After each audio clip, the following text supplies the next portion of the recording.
कन्या राशि के जातक जो कि स्वभाव से बुध यानी राजकुमार जैसे सॉफ्ट, मधुर, हमेशा यंग दिखने वाले और बहुत इजीली लोगों की बातों से इम्प्रेस्ड हो जाने वाले, लेकिन अगर अड़ जाएं तो अंगद की तरह पैर जमा के खड़े हो जाते, फिर इन्हें कोई हिला नहीं सकता। ऐसे मधुर, सॉफ्ट, ब्यूटीफुल एंड यंग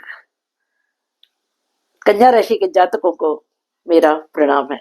स्वागत है आपका दीपा ज्योतिष में और स्वागत है मेरे चैनल 21st सेंचुरी मॉम में। आज बात करेंगे कैसा रहेगा फरवरी का महीना कन्या राशि के जातकों के लिए।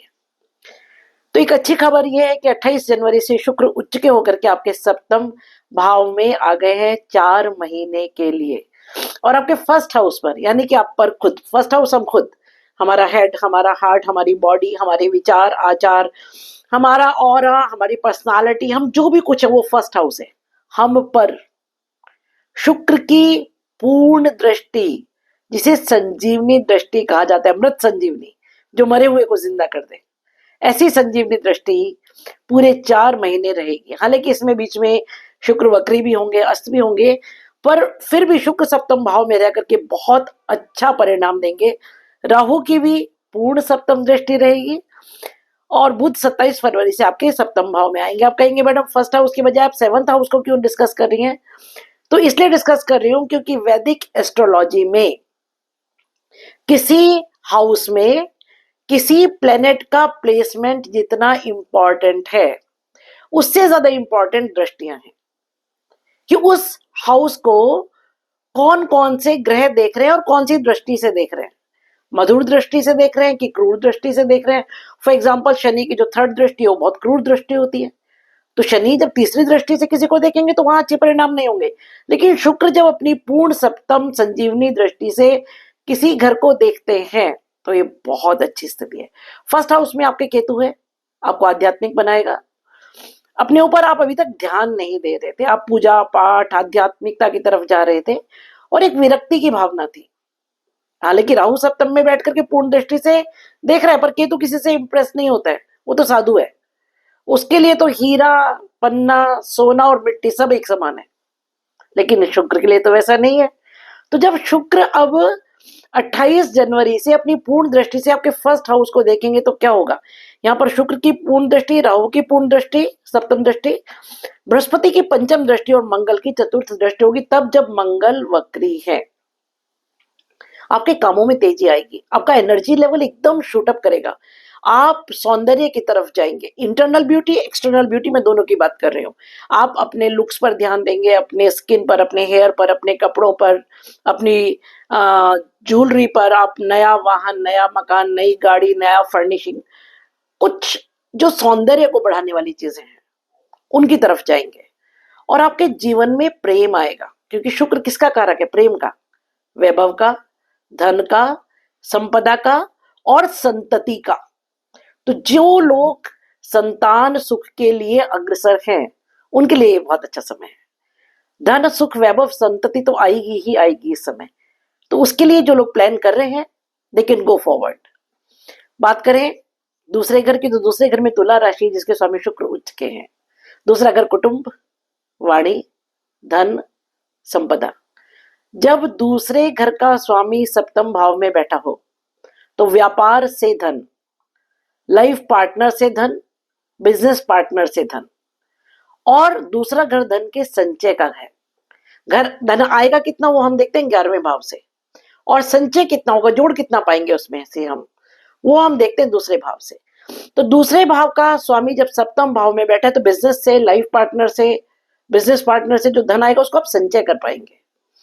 बात करें तीसरे भाव की, तो तीसरे भाव में वृश्चिक राशि है जिसके स्वामी मंगल वक्री होकर के आपके दशम भाव में बैठे हैं। पराक्रम का स्वामी कर्म भाव में, पराक्रम से आपको कर्म स्थान पर बहुत लाभ होगा। छोटे बहन भाइयों को लाभ होगा, पड़ोसियों से लाभ होगा, छोटी यात्राओं से इस समय आपको लाभ होगा और कर्म स्थल पर कोई बहुत बड़ा फेरबदल होने की उम्मीद है।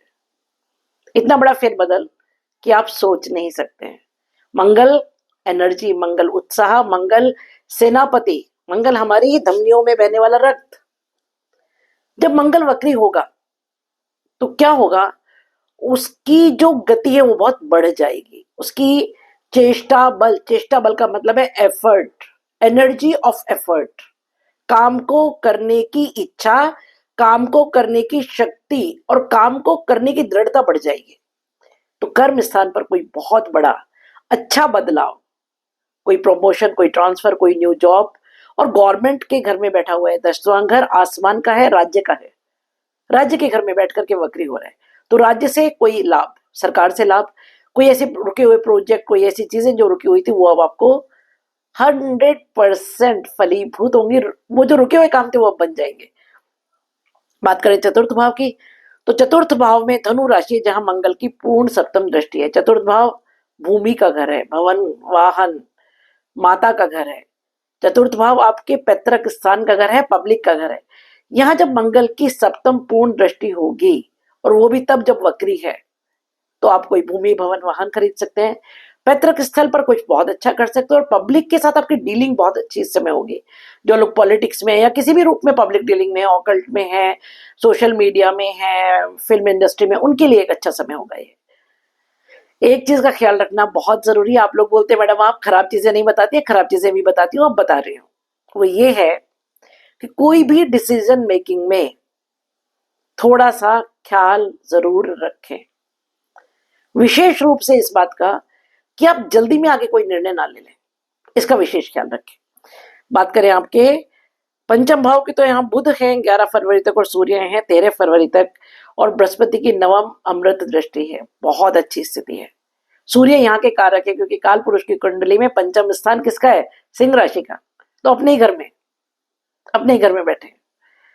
तो क्या होगा कि क्योंकि यहाँ पर बृहस्पति की नवम दृष्टि है और मंगल की अष्टम दृष्टि है और केतु की पंचम दृष्टि है, तो संतान से रिलेटेड कुछ काम बहुत अच्छे बनेंगे। विद्या और बुद्धि के क्षेत्र में आप जो करना चाहें इस समय कर सकते हैं। जो लोग संतान सुख की ओर अग्रसर हैं उनके लिए बहुत अच्छा समय है। रोमांस के लिए बहुत अच्छा समय है। अगर आपकी कोई प्रेम प्रसंग है वो इस समय फलीभूत हो सकते हैं। और उसके अलावा जीवन का पूर्ण उत्थान होगा। और एक चीज और है, ये पूर्व जन्म के पुण्यों का घर है। बृहस्पति कौन है, देवताओं के गुरु। जब बृहस्पति की 9th अमृत दृष्टि यहां पर होगी तो पूर्व जन्म के पुण्यों से आपके इस समय के जो काम है वो फलीभूत होंगे। वो इस समय आपको हेल्प करेंगे आपके कामों को बनाने में, आपको की सक्सेस में, धन के अर्जन में, संतति में, हर चीज में मदद करेंगे। बात करें आपके छठे भाव की, तो यहां से शनि अब जा रहे हैं। जाते हुए शनि छठे घर से काफी कुछ आपको देके जाएंगे। छठा घर रोग, ऋण और शत्रु का, यहाँ शनि की उपस्थिति हालांकि अच्छी मानी जाती है। उसके बावजूद अगर आप किसी पुरानी बीमारी से उलझ रहे थे, किसी मुकदमे में थे या ऐसी किसी प्रॉब्लम में थे, उस समय शनि अब जाते हुए आपको छुटकारा दे करके जाएंगे। यहाँ बुध 11 फरवरी से होंगे। बुध का ये अपना घर है ना, क्योंकि ये कन्या राशि का घर है। और सूर्य जब यहाँ 13 फरवरी से होंगे तो क्या होगा कि बुध और सूर्य दोनों मिलकर के यहाँ बुधादित्य योग बनाएंगे। ये क्योंकि जॉब का घर है, सर्विस का घर है, तो कोई नया जॉब, और क्योंकि सूर्य यहाँ पर है तो गवर्नमेंट जॉब के लिए अगर आप अप्लाई कर रहे हैं वो बहुत अच्छा आपको उसमें रिजल्ट्स मिल सकते हैं। और क्योंकि सूर्य शत्रु हंता है इस घर में, हालांकि शनि और सूर्य दोनों हैं, पिता पुत्र होते हुए भी शत्रु हैं, तो थोड़े से कॉन्फ्लिक्ट्स हो सकते हैं। बात करें आपके सप्तम भाव की, तो राहु है यहाँ पर, शुक्र उच्च के, और बुध 27 फरवरी से आ जाएंगे। तो ये बात मैं आपको बहुत पहले से कह रही हूँ, हर बार कह रही हूँ, खासतौर से अब जब शुक्र यहाँ आ जाएंगे तो मन के भटकाव से बचे, है ना। देखिए ये स्थिति ऐसी है जब मन कहीं कहीं भागेगा। बहुत क्लियरली बोलूं तो आप अपने जीवन साथी के प्रति ईमानदार रहें, इसी में भलाई है।